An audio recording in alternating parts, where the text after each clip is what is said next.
ಇನ್ನು ಎಚ್.ಸಿ. ಮಹದೇವಪ್ಪರನ್ನ ಡಿಸಿಎಂ ಮಾಡೋದಕ್ಕೆ ಆಗ್ರಹಿಸ್ತಾ ಇದ್ದಾರೆ. ಮೈಸೂರಿನ ನಂಜನಗೂಡು ಅಂಬೇಡ್ಕರ್ ವೃತ್ತದಲ್ಲಿ ಧರಣಿ ಮಾಡ್ತಾ ಇದ್ದಾರೆ. ಕಾಂಗ್ರೆಸ್ ಕಾರ್ಯಕರ್ತರು, ಅಭಿಮಾನಿಗಳು ಪ್ರತಿಭಟನೆ ನಡೆಸ್ತಾ ಇದ್ದಾರೆ.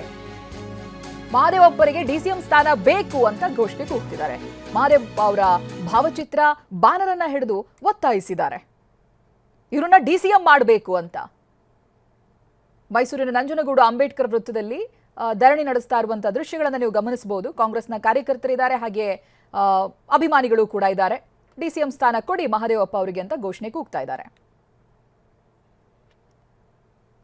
ಪ್ರತಿನಿಧಿ ಪ್ರಸನ್ನ ಇದೆಲ್ಲದಕ್ಕೆ ಸಂಬಂಧಪಟ್ಟಾಗಿ ಮಾಹಿತಿಯನ್ನ ಕೊಡ್ತಾರೆ. ಪ್ರಸನ್ನ, ಕಳೆದ ಕೆಲ ತಿಂಗಳಿಂದಲೂ ಕೂಡ ನಾವು ನೋಡ್ತಾ ಇದ್ವಿ ಯಾವ ರೀತಿಯಾಗಿ ಸಚಿವಾಕಾಂಕ್ಷಿಗಳ ಪಟ್ಟಿ ಬೆಳೀತಾ ಇದೆ ಅಂತ.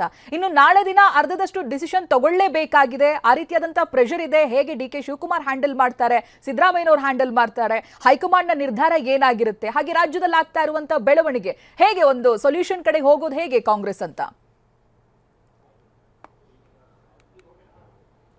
ಚೈತ್ರ, ದೊಡ್ಡ ನಿರೀಕ್ಷೆಯ ಬೆಟ್ಟವನ್ನೇ ಹೊತ್ಕೊಂಡು ಸಚಿವಾಕಾಂಕ್ಷಿಗಳು ಇದೀಗ ದೆಹಲಿ ಕಡೆ ಮುಖವನ್ನ ಮಾಡಿದ್ದಾರೆ.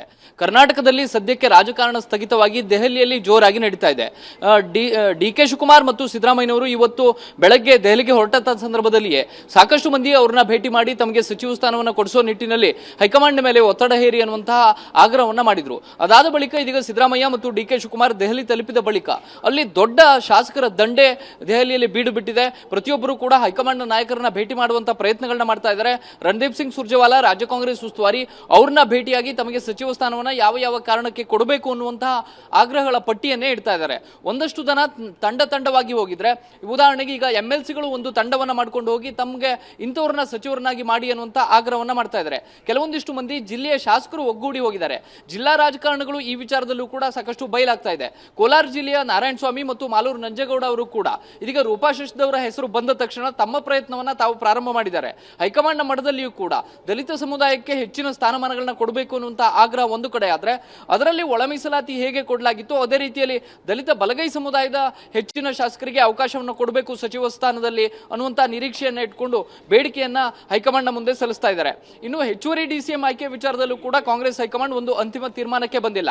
ಬೇರೆ ಬೇರೆ ಸಮುದಾಯಗಳ ನಿರೀಕ್ಷೆಯನ್ನ ಗಮನದಲ್ಲಿಟ್ಕೊಂಡು ಹೆಚ್ಚುವರಿ ಡಿಸಿಎಂ ಆಯ್ಕೆ ಮಾಡಬೇಕಾ ಬೇಡ ಅನ್ನೋ ಬಗ್ಗೆಯೂ ಕೂಡ ಒಂದು ಇತ್ಯರ್ಥ ಆಗಿಲ್ಲ. ಹೈಕಮಾಂಡ್ ಬಹುತೇಕ ಇವತ್ತು ಸಂಜೆಯ ವೇಳೆಗೆ ತನ್ನ ಸಭೆಯನ್ನ ಅಧಿಕೃತವಾಗಿ ಪ್ರಾರಂಭ ಮಾಡುತ್ತೆ. ರಾಹುಲ್ ಗಾಂಧಿ, ಎಐಸಿಸಿ ಅಧ್ಯಕ್ಷ ಮಲ್ಲಿಕಾರ್ಜುನ್ ಖರ್ಗೆ, ಸಿದ್ದರಾಮಯ್ಯ, ಡಿ.ಕೆ. ಶಿವಕುಮಾರ್, ಕೆ.ಸಿ. ವೇಣುಗೋಪಾಲ್ ಹಾಗೂ ಸುರ್ಜೇವಾಲಾ ಇದಿಷ್ಟು ಜನ ಕೂತು ರಾಜ್ಯದ ಆಕಾಂಕ್ಷಿಗಳ ಒಂದು ಪಟ್ಟಿಯನ್ನ ಇಟ್ಕೊಂಡು ಅದನ್ನ ಫಿಲ್ಟರ್ ಮಾಡುವಂತ ಕೆಲಸವನ್ನ ಮಾಡ್ತಾರೆ. ಒಂದು ಈಗ ಕೆಪಿಸಿ ಅಧ್ಯಕ್ಷ ಸ್ಥಾನದ ವಿಚಾರವೂ ಕೂಡ ಇನ್ನೂ ಬಗೆಹರಿಯದ ಹಿನ್ನೆಲೆಯಲ್ಲಿ ಯಾರನ್ನ ಮಂತ್ರಿ ಮಾಡಬೇಕು ಅನ್ನೋ ಬಗ್ಗೆಯೂ ಕೂಡ ಒಂದು ಸ್ಪಷ್ಟ ನಿರ್ಧಾರ ಅಂತಿಮವಾಗಿ ಆಗಿಲ್ಲ. ಸಿದ್ದರಾಮಯ್ಯನವರ ಒಂದು ಪಟ್ಟಿ ಇದೆ, ಡಿ.ಕೆ. ಶಿವಕುಮಾರ್ ಅವರ ಇನ್ನೊಂದು ಪಟ್ಟಿ ಇದೆ. ಹೈಕಮಾಂಡ್ ತನ್ನದೇ ಆದ ಲೆಕ್ಕಾಚಾರದಲ್ಲಿ ಮತ್ತೊಂದು ಪಟ್ಟಿಯನ್ನು ಸಿದ್ಧಪಡಿಸಿಕೊಂಡಿದೆ. ಅದೆಲ್ಲವೂ ಕೂಡ ತಾಳಮೇಳ ಒಂದಾದ್ರೆ ಬಹುತೇಕ ನಾಳೆಯ ಹೊತ್ತಿಗೂ ಈ ಎಲ್ಲವೂ ಕೂಡ ಬಗೆಹರಿಬಹುದು. ಇವತ್ತೇ ಎಲ್ಲವೂ ಬಗೆಹರಿಯುತ್ತೆ ಅನ್ನುವಂತ ಲಕ್ಷಣಗಳು ಕಂಡು ಬರ್ತಾ ಇಲ್ಲ. ಯಾಕೆಂದ್ರೆ ಒಂದೊಂದು ಸಚಿವ ಸ್ಥಾನಕ್ಕೂ ಕೂಡ ಕನಿಷ್ಠ 4 ರಿಂದ 5 ಮಂದಿ ಆಕಾಂಕ್ಷಿಗಳು ಇರುವಂತಹ ಹಿನ್ನೆಲೆಯಲ್ಲಿ ಪ್ರಾದೇಶಿಕ ಅಸಮಾನತೆಯನ್ನು ಸರಿದೂಗಿಸಬೇಕು, ಸಮುದಾಯವಾರು ಬೇಡಿಕೆಗಳನ್ನು ಸರಿದೂಗಿಸಬೇಕು. ಇದೆಲ್ಲವೂ ಇರೋದ್ರಿಂದಾಗಿ ಮತ್ತು ಹಿರಿತನದ ಆಧಾರದ ಮೇಲೆ ಎಲ್ಲರೂ ಕೂಡ ತಮಗೆ ಸಚಿವ ಸ್ಥಾನವನ್ನ ಕೊಡಿ ಅಂತ ಕೇಳ್ತಾ ಇದ್ದಾರೆ. ಕಾಂಗ್ರೆಸ್ ಯಾವ ಪರಿಸ್ಥಿತಿಯಲ್ಲಿ ಇದೆ ಅಂತಂದ್ರೆ, ಹೆಚ್ಚಿನ ಶಾಸಕರನ್ನ ಹೊಂದಿರೋದೇ ಒಂದು ದೊಡ್ಡ ತಲೆನೋವು ಅನ್ನುವಂತ ರೀತಿಯ ವಾತಾವರಣ ಕಂಡು ಬರ್ತಾ ಇದೆ. ಈ ಕಾರಣಕ್ಕೋಸ್ಕರ ಇರುವಂತಹ 15-20 ಸಚಿವ ಸ್ಥಾನಕ್ಕೆ ಕನಿಷ್ಠ 40 ರಿಂದ 50 ಮಂದಿ ಆಕಾಂಕ್ಷಿಗಳಿದ್ದಾರೆ.